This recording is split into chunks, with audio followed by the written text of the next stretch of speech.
আসসালামু আলাইকুম। Welcome to urban solution. Urban সলিউশনের পক্ষ থেকে সবাইকে স্বাগতম জানাচ্ছি। তো আবারও আমরা চলে আসলাম নতুন একটা ভিডিও নিয়ে। তো আমাদের আজকের টপিক হচ্ছে এক্সপানশন জয়েন্ট। তো এক্সপানশন জয়েন্ট নিয়ে আমরা আলাপ করব। অনেকেই জেনে থাকবেন যে এক্সপানশন জয়েন্ট কি। যদি যারা না জানেন তাদের উদ্দেশ্যে বলতেছি। সাধারণত যখন কোনো লম্বা বিল্ডিং করা হয়, বড় বিল্ডিং করা হয়, তখন মাঝখানে একটা গ্যাপ রাখা হয়। হ্যাঁ, এবং ২ টা বিল্ডিং এর মাঝে একটা জয়েন্ট রাখা হয়, যেটা কোনো জয়েন্ট ধরেন ১ ইঞ্চি বা কোনো জয়েন্ট ২ ইঞ্চি, ২ ইঞ্চি প্রশস্ত এই ধরনের একটা জয়েন্ট রাখে। তো এই জয়েন্টটা রাখার কারণটা হচ্ছে যে বিল্ডিং যাতে সহজে মুভমেন্ট করতে পারে, বিল্ডিং এর মাঝে যাতে কোনো ধরনের কোনো ক্র্যাক না আসে, এই কারণেই এই এক্সপানশন জয়েন্টটা রাখা হয়। তো এই এক্সপানশন জয়েন্টের ট্রিটমেন্টটা আসলে কিভাবে করব? সাধারণত দেখা যায় যে বিশেষ করে টপ স্ল্যাবের যে জয়েন্টটা থাকে, এই জয়েন্টটা দিয়ে পানি পড়ে।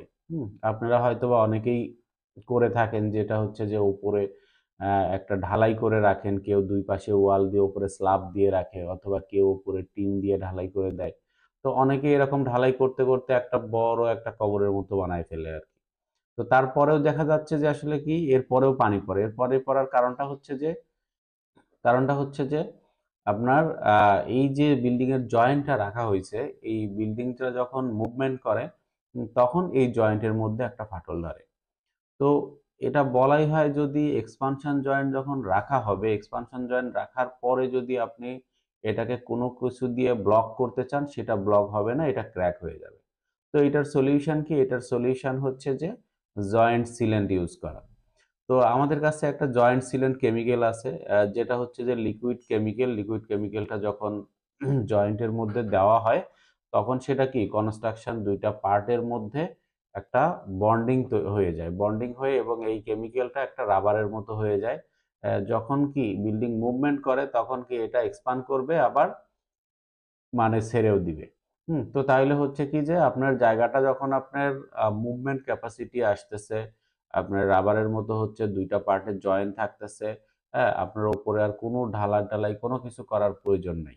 শুধুমাত্র কি ওইটাকে সেভ করার জন্য, যাতে কোনো গুতাগুতি বা কোনো ময়লা-টয়লা পড়ে আস্তে, আস্তে নষ্ট না হয়ে যায়, তার জন্য জাস্ট একটু ঢেকে রাখা। এবং কোনো যাতে গুতাগুতি না হয়। তো এইভাবে এক্সপানশন জয়েন্টের ট্রিটমেন্ট করলে পরে আপনার 100% পানি বন্ধ হয়ে যাবে। হ্যাঁ? অথবা নতুবা আপনার আর কোনো সলিউশন আ নাই, যেটা ঢালাই করে আপনি সলিউশন দিতে পারবেন। তো বেসিক্যালি হচ্ছে এক্সপানশন জয়েন্টে, এবং আমরা এক্সপানশন জয়েন্টের ট্রিটমেন্টটা কিভাবে করি সেটা বলছি, যে ১ম এ আগে সারফেসটা রেডি করি। যদি সারফেসের মধ্যে কোনো এবড়ো-থেবড়ো থেকে থাকে, এবং গ্যাপ বেশি থেকে থাকে, তাহলে আমরা মাঝখানে ককশিট দিই। ককশিট দিয়ে একটা মুড়ি কংক্রিট দিয়ে বন্ডিং এজেন্ট দিয়ে ঢালাই করে দিই। ঢালাই করে দেওয়ার পরে ককশিটটা যখন উঠানো হয়, তখন আমাদের এই জয়েন্টটা একদম স্মুথ সমান হয়ে যায়। তো সমান হওয়ার পরে তারপরে আমরা বেকার রড প্লেস করি।